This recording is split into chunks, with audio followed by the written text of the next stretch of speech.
nanti setelah dalam rangka menindaklanjuti surat edaran Bapak.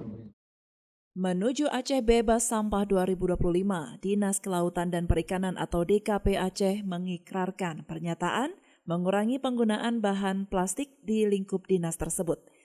Hal itu sesuai dengan instruksi Gubernur Aceh nomor 4/INSTR/2023 tentang pengelolaan sampah kegiatan perkantoran, pemilihan sampah, pengurangan penggunaan sampah plastik sekali pakai dan styrofoam, serta melaksanakan Peraturan Gubernur Aceh nomor 138 tahun 2018 tentang kebijakan dan strategi Provinsi Aceh dalam pengelolaan sampah dan sampah sejenis sampah rumah tangga.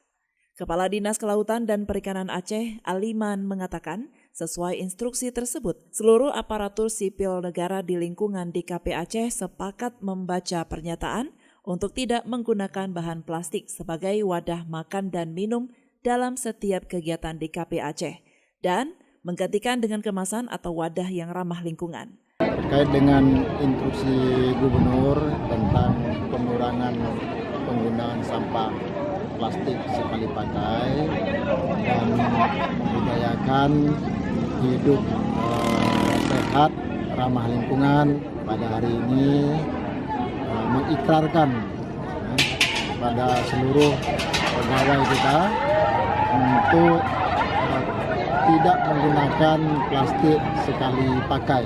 Ini kita melibatkan seluruh pegawai. Nah, kita berharap sesuai dengan instruksi itu dalam setiap kegiatan kita ini tidak menggunakan sampah plastik sekali pakai.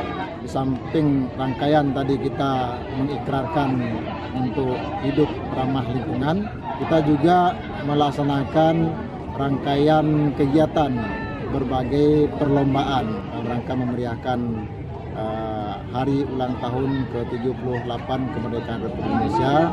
Usai membaca pernyataan mengurangi penggunaan bahan plastik, para ASN mengikuti aneka perlombaan yang digelar di halaman DKP Aceh di kawasan Lampulo, Banda Aceh dalam rangka menyambut Hari Kemerdekaan Republik Indonesia ke-78 bertemakan Terus Melaju untuk Indonesia Maju.